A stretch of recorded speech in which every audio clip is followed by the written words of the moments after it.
Inkuru nziza kuri bose. Inkuru nziza kuri bose ni ikiganiro utegurirwa kukongera ugashikirizwa n'ishirahamwe TWR Burundi.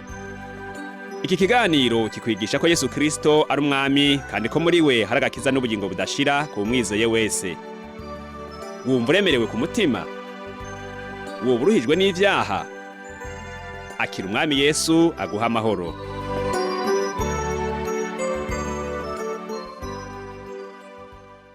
Njuti mugenzi munywanyi w'ibiganiro by'ishirahamwe TWR Burundi, mukundwa mukunzi w'ikiganiro inkuru nziza kuri bose, Michel Ntamubano ndakuramukije cyane kandi nezerejwe no kubana nawe muri uno mwanya ngo dusangire ano majambo Imana yashize ku mutima. None rero ndakwifurize guhezagirwa no gutahura neza ishimani kugomba ko biciye muri ano majambo. Aya nayo tuyasanga mu cete ca kabiri intumwa Pawulo yandikiye Abikorinto igice ca 5 ku murongo wa 17. Kandi ico tuza guhagarara ko cane muri ano majambo ni guhinduka. Iyo tuvuze guhinduka abantu bashobora kuba batabitahura kumwe, ariko ikintu cahindutse ukigereranije ufatiye kuko cahora kimeze nuko kimeze muri kubu, usanga hariho ubudasa.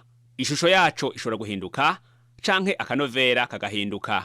Izi mpinduka zishobora kuba mu buryo bubiri butandukanye, aho ikintu gihinduka mu gusubira inyuma gitituka canke kigahinduka mu gutera imbere kigize akanovera gashasha.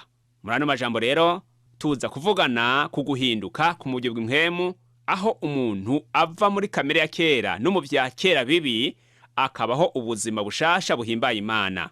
Kubera ivyaha vyakozwe n'abana b'abantu, uburake bw'Imana bwaraziririnze bituma abantu bo mu gihe ca Nowa barimbuwe n'amazi. Kuko Imana yari yaratoranije uruvyaro rwa Nowa n'ibindi bikoko bitandukanye kugira ngo bikire ico gihano cy'Imana, hama ruzobeho. Uruvyaro rwa Nowa rwarahavuye ruragwira, ariko kandi n'ivyaha byarongeye kugwira bivyura uburake bw'Imana. Yamara kuko Imana yari yashize kwindahiro kutazosubira kurimbuza isi, amazi byatumye itanga umwana wayo ikunda Yesu Kristo ngo abe impongano, kuko icaha categerezwa kuzana urupfu. Rero uwagikoze wese yategerezwa gupfa. Uko niko byari biri mu isezerano rya kera, ariko ingero y'icaha nk'uko umugambi w'Imana wari uri, rwari urupfu rw'ibihe bidashira. Ni kuvuga ngo gutandukana n'Imana ibihe bidashira, umuntu akabahombye ubuzima bwiza yohawe nk'impera y'ibikorwa umuntu yobaye yarakoreye mu isi. Rero muri ko guhomba iyo mpera abahisemwo kuja muri Gihenomu. Rero wumve ko uwakoze icaha wese yategerezwa gupfa, ariko Imana ibona ko idakwiye gusubira kurandura isi, ishirako inzira kugira ngo umunyavyaha nayicamwo arokoke. Ni Yesu Kristo yaje nk'impongano itangiwe ivyaha by'abari mu isi bose. Igihe Yesu Kristo yatugira mu gishingo ku musaraba, yaronse igihano cari kutubako kubera ivyaha twakoze. Igihe yavuga ngo birarangiye, byasigura ko umugambi w'Imana wo gucungura abari mu isi warushikijwe. Indishi kukutumvira Imana kose muri kahise, muri kubu no muri kazoza yaratanzwe.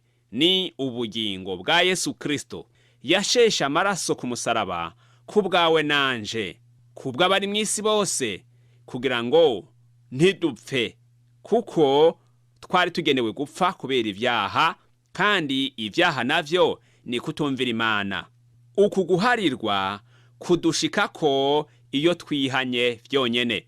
Bamwe bigisha inyigisho zitarizo zivuga ngo ko Kristo yapfuye akaba yaracunguye abantu, ngo bakuweho ivyaha bakoze n'ibindi byose bazokora. Iyo nyigisho jewe sindayemera. Ego niko ivyaha umuntu abiharirwa, ariko abanje guca bugufi akihana, agagira ugutsindwa muri we, akigaya, maze agafata ingingo yo kubiheba, akavyatura, agahindukirira Imana, akayisubiza ku mutima, akemera kugendana nayo, arongowe na mpwemu yera yisunze ijambo ry'Imana, ubwo niwe aharirwa ivyaha. Kuko icaha cose kitatuwe, Imana ntigiharira kandi kibuza umuntu kuja mw'ijuru. Ano majambo rero yo mu cete ca kabiri intumwa Pawulo yandikiye Timoteyo igice ca 5 ku murongo wa 17 aravuga ngo, nuko rero umuntu wese iyo ari muri Kristo aba ari caremwe gishasha, ibya kera biba bihise, byose biba bicitse bishasha. Muri ano majambo dusomye turabonamwo amajambo akomeye tugomba guhagarara ko muri kano kanya. Ijambo rya mbere rivuga ngo kuba muri Kristo, kuko twabwiwe ngo iyo umuntu ari muri Kristo ababaye icaremwe igisha. Rero kuba muri Kristo bisigura iki? Mbega kuba icaremwe igisha bisigura iki? Ibyo bya kera n'ibyahe biba bihise, mbega ibishasha vyovyo n'ivyahe? Ivyo nibyo tugiye turabire hamwe. Kuba muri Kristo bisigura ko umuntu aba yaremeye ikimazi Yesu Kristo yatangiye ibyaha vyacu. Uwo muntu nyene yemera ko Yesu Kristo yazize ibyaha vyiwe, kandi ko yishize ko ububi bwacu akaduha ubwiza bwiwe. Biciye mu rupfu rwiwe, Yesu Kristo yabaye umuhuza wacu n'Imana, nk'uko tubisoma mu cete intumwa Pawulo yandikiye Abaroma igice ca 5 ku murongo wa 10. Rero hamwe n'ibi bintu bitatu, Imana ntiba ikibona ububi bwacu, ibona ukugororoka kwa Yesu Kristo kuri twebwe. Kristo atwambura ikoti y'ububi kubw'ivyaha akayiyambika. Mu kuducungura, Kristo yambuye ikoti y'ubwiza n'icubahiro vyiwe, arabitwambika, maze ahitamwo kwambara ikoti y'ububi bw'icaha vyacu, arayiyambika. Iyo dusomye mu Banyefeso igice ca 2 ku murongo wa 13, Pawulo aravuga ngo twigijwe hafi n'amaraso ya Yesu Kristo. Hama mu cete cyari Abaheburayo igice ca 8 ku murongo wa 12 naho havuga ngo uhoraho ntiyibuka ibyaha vyacu kundi. Nshuti yanje, dufatiye kuri aya majambo tubona ko duca duhinduka ibyaremwe bishasha, kuko imyenda yacu yarakuweho, imigendanire yacu n'Imana yarasubijweho, yaranaguwe. Ica gatatu, ntidukekeranya, dufise ubugingo budashira. Turabyizera, tukabigendera, tukabibamwo ko dufise ubugingo budashira, tuzohabwa tugeze mu ijuru, tukanezeranwa n'Umwami turi iburyo bw'Imana Data wa twese. Ngaha rero uyu muntu yahindutse acarangwa n'ubuntu hamwe n'ukwera. Ibi navyo bigizwe canke byubakiye kuri ibi dusanga muri ano majambo ari mu gitabo ca Ezekiyeli igice ca 36 ku murongo wa 26. Haravuga ngo, kandi nzobaha umutima mushasha, ndabashiremwo impwemu nshasha, nzokura umutima ukomeye nk'ibuye mu mibiri yanyu, ndabahe umutima woroshe nk'inyama. Nguku uko uhoraho yariko abwira Abisirayeli, abasezeranira ko bazosubizwa mu gihugu, bagasubira kugira ubuzima bwiza buri mw'Imana, aho Imana izokwama ifitanye imigenderanire myiza nabo, itakibarakira ukundi, ariko ibemera ikababa hafi, ikabitwararika nk'abana bayo bayihimbara. Ngomba mpagarare kuri ibi bintu bibiri dusanze muri ano majambo duhejeje gusoma, ngo umutima mushasha n'imwemu nshasha. Umutima mushasha ni umutima utinya Imana. Bisigura ngo umutima utinya Imana, umutima wumvira ukubaha Imana. Imana ibabwiye ngo nzobaha umutima mushasha, byasigura ngo nzohindura kamere yanyu yose yari yamaze kononekara, nzoguhindura. Ibyo wahora ukunda nanka mbigukuremwo, ngushiremwo gukunda ibyo nanje uhoraho nkunda. Nguko uko Imana yari igombye kubabwira mu kuvuga ngo nzobaha umutima mushasha. Impwemu nshasha ni uburyo bushasha bwo kwiyumvira. Imana yari igombye kuvuga ngo nzonagura ubwenge bwanyu, nagure ugutahura kwanyu, nkosore uko mwahora mubona ibintu, ngorore ubugombe bwanyu bwahora bukorera muri mwebwe kugira ngo mugire impwemu ituma umutima uhinduka mushasha. Imana ishishikara kubabwira ngo nzokuramwo umutima wibuye, umutima ukomantaye atacoshobora kuwinjiramwo, umutima ukanye utimvye utavamwo iciza, umutima udashashe y'iby'ijuru, umutima udaha ikibanza ijambo ry'Imana. Imana ndavuga ngo nzowukuraho rwose uyu mutima, kuko uhushanye n'uwo nasezeraniye abantu banje, kandi bitoshoboka ko umuntu agira imitima ibiri, uwa kera n'umutima mushasha icarimwe. Umuntu ntashobora kugira imitima ibiri. Imana iravuga ngo kandi ngo nzobashiramwo umutima w'inyama, umutima ushobora kumviriza, umutima uryohererwa iby'Imana, umutima ushobora gukunda Imana n'abantu b'Imana, kandi ukaba inzu yaho Imana nzima ikwiye kuba. Haleluya! Nshuti yanje, ngaya majambo meza Imana yabwiye Abisirayeli ngo nzobaha umutima musha, mbaha impwemu nsha, mbakuremo umutima wibuye, ngo ariko mbashiremo umutima w'inyama. Ngibi ibintu tuheje kubona insiguro zavyo. Nawe uba wipfuza kugira ubuzima buri mw'Imana. Hari ibindi bintu tubona kuyu muntu atanguye guhinduka, acagira imibereho mishasha y'umuco, kuko ijambo ry'Imana riri muri we. Umuco waryo uragaragara hanze n'abantu bakamubona, akaba ngo uyu muntu yarahindutse, uyu muntu n'umukozi w'Imana, uyu muntu arimwe impwemu y'Imana. Ivyifuzo birahinduka, akagira ibyifuzo bishasha, akagira n'iminezero mishasha idashingiye ku gukunda isi n'ibiriho. Ntaryoherwa nk'uko abisi baryoherwa, kuko kenshi abisi bakunda gusesagura ivyabo bakabimarira mu bitagira ikimazi, mu bidahisha Imana icubahiro. Ariko iminezero mishasha irimwo urukundo, gukunda bene data, gufasha abantu aho nikora, no gukorera Imana biciye mu kuyitangira. Akagira umunezero wo kubana n'Imana, akagira amahoro mu mutima. Uru wanje nanje nduwawe, nshuti yanje sinza kubaho. Uru wanje nanje nduwawe, nshuti yanje sinza kuvaho. Wowe wabaye agakiza k'ubuntu, Yesu usingizwe. Wowe wamvanye mu mirimo ya kamere, Yesu usingizwe. Wowe wankuye mu busambanyi k'ubuntu, Yesu usingizwe. Wowe wamvanye mu gusenga ibishushanyo, Yesu usingizwe. Wowe wamvanye mu kuroga no kwangana, Yesu usingizwe. Wowe wamvanye mu mahane n'umujinya, Yesu usingizwe. Wowe wamvanye mu rugomo no gusinda, Yesu usingizwe.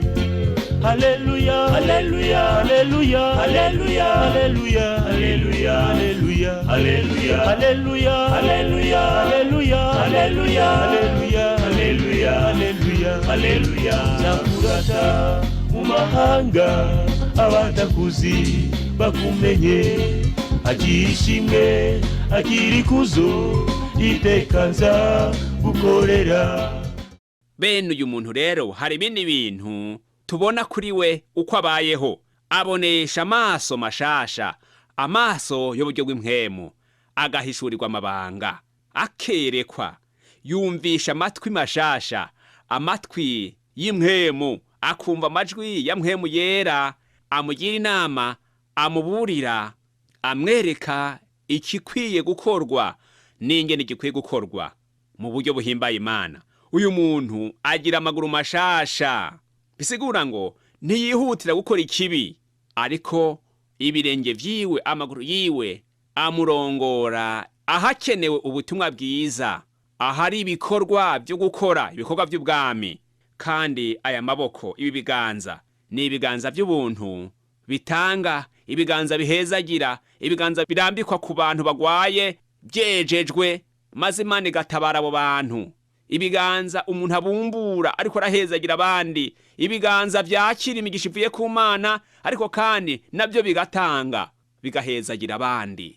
bigatanga mu ngoro y'Imana, ibiganza birekura, ibiganza by'ubuntu. Abantu badatanga mu Kirundi bakunze kwita amazina menshi ngo ni ba maboko, abantu atacu bikura. Abo bafise amaboko ya kera, ariko amaboko mashasha n'ibiganza bishasha biratanga. Nshuti yanje, amajambo y'Imana Pawulo ashikara kuvuga ngo hari ivya kera, kandi aba bantu batari bemerewe kugenderamwo vyari ubuzima bw'icaha, gusambana, kuroga, kuboregwa, kwicana, kurementaniriza abandi, ibihuha bishobora kwicisha canke bikazana umubano mubi mu bantu, intege nke mu gukorera Imana. Ivya kera ni ukugororoka gushingiye ku vyagezwe n'abantu, ivyizerwa vy'idini gusa, ariko bitari mu ijambo ry'Imana ryera.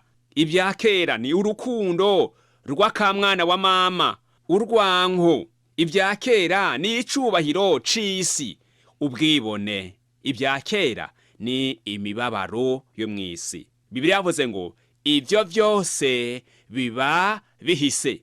Dusome kandi icicete ca mbere intumwa Pawulo yari cy'Abikorinto, igice ca 6, duhere ku murongo w'9 tugeze ku murongo wa 11. Ano majambo aravuga ngo ntimuzi yuko abagabitanya batazoraga ubwami bw'Imana. Ntimuzimire abashurashuzi canke abasenga ibigirwamana, abasambanyi, abagabo bihaye gusambanywa, abagabo basambana n'abandi bagabo, ibisuma, abipfuza, imborerwa, abatukana canke abasahura ntibazoragwa ubwami bw'Imana. 11. Kandi bamwe muri mwebwe niko mwari muri, ariko mwaruhagiwe, ariko mwarejejwe, ariko mwatsindanishirijwe mw'izina ry'Umwami Yesu Kristo no muri mpwemu w'Imana yacu. Amen. Nshuti yanje unkurikira, intumwa Pawulo agabisha ab'Ikorinto kubijanye n'ibibi vyinshi bizira bakora. Icambere, abereka ukuri kuzuye badakwiye kwirengagiza. Ukukuri nuku ngo abagabitanya ntibazoragwa ubwami bw'Imana, nkuko tubibona kuri murongo w'9. Ica kabiri Pawulo ababwira nuko abagabisha ko badakwiye kuzimira, bazimirira mu vyaha nk'ibi yavuze kuva ku murongo w'9 kugeza ku murongo wa 10. Kandi ibi vyaha nyene na n'uyu munsi biracakorwa. Ubwa gatatu, Pawulo abatahuza impinduka ubutumwa bwiza bwazanye muri bo kubw'ubuntu bw'Imana. N'uyu murongo wa 11 aho ababwira ngo kandi bamwe muri mwebwe niko mwari muri, ariko mwaruhagiwe, mwarejejwe, mwatsindanishirijwe mw'izina ry'Umwami wacu Yesu Kristo no muri mpwemu w'Imana yacu. Nta uharirwa ugutsindwa n'ivyaha ngo ahuzwe n'Imana biciye muri Yesu Kristo, hatabayeho no kwezwa na mpwemu yera. Abatsindanishirijwe imbere y'Imana baba bagizwa bera kubw'ubuntu bw'Imana. Mugenzi, nawe urakeneye gutsindanishirizwa. Rero raba ko woba warejejwe n'amaraso ya Yesu Kristo biciye mu kumwizera no mu kumuha ikibanza nk'umwami mu bugingo bwawe. Ni waba warabikoze, warejejwe na mpwemu yera, kuko wahindutse umukunzi w'Imana ihoraho. Jambo ry'Imana ravuga mu Banyefeso ngo umwansi w'Imana nuwanka kwezwa. Ni waba utarashika kuri iyo ntambuko uyu munsi, ndaguhaye ikaze ngutumira umenye ko yari umwanya wawe, nawe ukore ibi ugomba gusabwa, ube umukunzi w'Imana. Ngo byose bihinduka bisha. Ubuzima canke imibereho mishasha yubakira ku kwizera no kugororoka. Iyo dusomye mu byahishuro Yohana igice ca 21 ku murongo wa 1 kwiza ku murongo w'8, havugwamwo ijuru risha, hakavugwamwo n'isi nshasha, hakavugwamwo n'igisagara gishasha cera ni Yerusalemu. Hari ikintu kidutera ibyiziro kikadutera intege kubirondera ngo tuzobeyo, ngo Imana izobyagira mu bantu bayo ibahanagure amosozi yabo. Nshuti yanje unyumviriza, yewe uri kurarira kubw'ibyaha biri mw'isi, ukagira umutwaro wo gusenga kugira ngo Imana itabare. Yewe uri kurarira utuntujwe n'ubuzimire bw'abakino gihe, nawe uri kurahamwa uhogwa izina rya Kristo, we uri mu bigeragezo, wankwa n'abantu baguhora ishari, kuko uhagaze neza mu gakiza, kuko wanka kwifatanya n'isi, kuko wanka gukora ibyo bagutegeka gukora kuko bidahimbara Imana. Hari igihe uzohanagurwa amosozi, Kristo azoguha ikaze mu ijuru akubwire ngo karibu umukozi wanje w'umwizigirwa, azoguha pole kandi azogukandakanda, ngo nta rupfu nta byago bizoba biriyo iyo mu ijuru. Ngaha no majambo atubwira iby'agakiza kazosozera ubuzima bwo kwisi, agakiza ko hanyuma, agakiza ko kundunduro. Aho mu ijuru rero nshuti yanje, twumvise twese turipfuza kujayo. We uripfuza kujayo, nanje ndipfuza kujayo, kandi ndabona urakobeje, uravuga ko ukobeje, uravuga ko uhagaze neza, uravuga kuri mu rugendo. Nanje ndakobeje, ariko nkugira inama ngo urabe ingene uhagaze, urabe ingene uri kuragenda, raba ingene uri kurakorera Imana. Muririmbye, raba kuririmba Imana ikwemera, raba kutabangikanije. Ewe umuvuga butumwa, raba ingene uhagaze mu gakiza, raba ko atanzi gufise, raba ko intama urongoye yewe uzirongoye neza mu nzira Imana igomba. Ngomba kukubwira ngo icitonderwa niki ni guhinduka. Udahindutse ntushobora kuzoja mu ijuru. Ubutumwa bwiza kubwanditswe na Matayo igice ca 18 ku murongo wa 3, hano majambo aravuga ngo ndababwiza ukuri, nimutahinduka ngo mumere nk'umwana muto, ntuzoruha winjira mu ijuru. Umwana muto ni umunyamahoro, umwana muto ntagira umwansi, umwana muto nta caha bafise, arera, afise amahoro yuzuye kandi akayaremesha. Kandi umwana muto uwo ari we wese amugirira impuhwe, yama yozwa, yama yuhagirwa. Natwe dusabwa kwama twezwa n'amaraso ya Yesu Kristo, kwama twiyeza uko ducumuye, kuko mw'isi ntitwobora gucumura, ariko dusabwa kwama twiyeza, ni kwama twatura ivyaha n'ubwabitanyi bwacu. Igihe tubonye ko twataye inzira, igihe dutahuye ko twacumuye, dukwiye guca bugufi tukisabira imbabazi, niko kwezwa. Nshuti yanje uri mu rugendo, nawe ucidibamye uri mw'isi, iryo juru sugupfa kuryinjiramwo, igisabwa ni guhinduka. Mbega warahinduwe? Umuririmbyi yavuze ngo narahinduwe, ngo kandi uko nahinduwe na Yesu nta numwe abizi, ni ku buntu bw'Imana. Ariko abantu icyo bakeneye kubona ni ntahe, bakumva ko iciye mu byo uvuga kandi iciye ku byo bakubona ko nk'ubuzima ubayemwo. Mwijuru tuzobazwa ico twamaze tukiri mw'isi, ntituzobazwa ico twari turi. Ntuzovuga ngo nari mwarimu, nari umukuru w'abaririmbyi, nari umwungere, nari bishop, nari inde. Mwijuru uzobazwa ico wamaze ukiriho. Mbega Imana irakwemera? Iyo umuntu ari muri Kristo aba ari caremwe gisha, ibya kera biba bihise maze hakaza bishasha. Wumva wishingira intahe kuri caremwe gisha? Mwemu yiragushingira intahe? Mbega ijuru rirakwemera? Asangwa ritakwemera, reka dusenge uhindukirize umutima wawe kuhoraho, kugira ngo wemere kuganzwa na Mwemu yera. Mana Data wa twese uri mwijuru, tuguhaye icubahiro kubwano majambo atweretse uko twabwirizwa kuba turi nk'abakwizeye, bakizera ijambo ryawe, bakemera kwakira umwami Yesu ngo abe umwami n'umukiza mu bugingo bw'umwe wese. Twari dukwiye kurangwa n'umuco, dufise imitima mishasha. None rero ngushimiye umuntu anyumvirije, kandi ngushimiye ijambo ko rimushitseko, rimubereye icirore. None nushishikare kumuhishurira ukwasa, kandi umutahuze uko ugomba ko akwiye kumera. Amajambo yumvise ndakwinginze kugira ngo uyasobanurire uwo ari we wese, kandi uyatsimbataze muri we, yaha ikibanza gikwiye. Kandi uwuri ko ararira ku bw'icaha ciwe, uwuri ko aricuza, numugirire ikigongwe. Uhoraho umugirire ikigongwe. Yesu girira imbabazi uyu muntu yagucumuye ko, harira ukugabitanya kumwe wese, maze wemere kuganza mu mutima wiwe, asubiye kunagura imigendane hagati yawe nawe.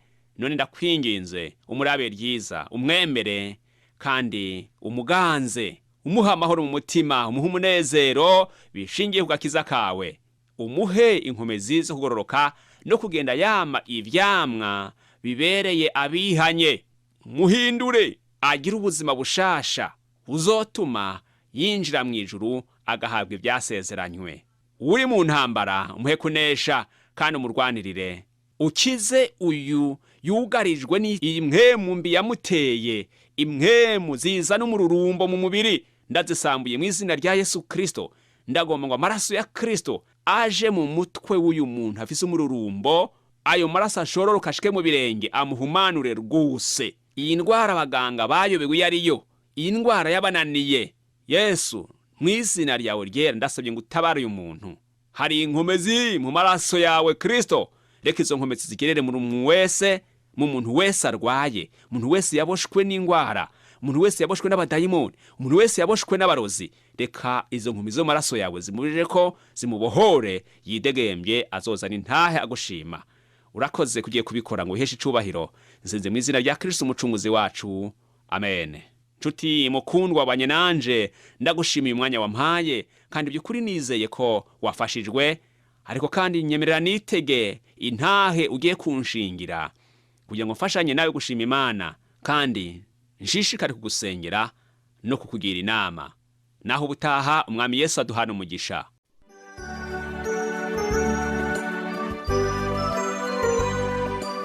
Ico cari ikiganiro Inkuru Nziza kuri bose. Ushaka kugishigikira, kutwunganira canke ufise ikibazo, twakure canke urungike ubutumwa bugufi na WhatsApp kuri iyi nimero ikurikira: 69 720 767. Turonderere kuri Facebook ni TWR Burundi. Ushobora no kutwandikira kuri email yitwa twrburundi@gmail.com. Ushobora no kutwakura kuri nimero 22 24 26 57 ku masaha y'akazi. Imana iguhezagire.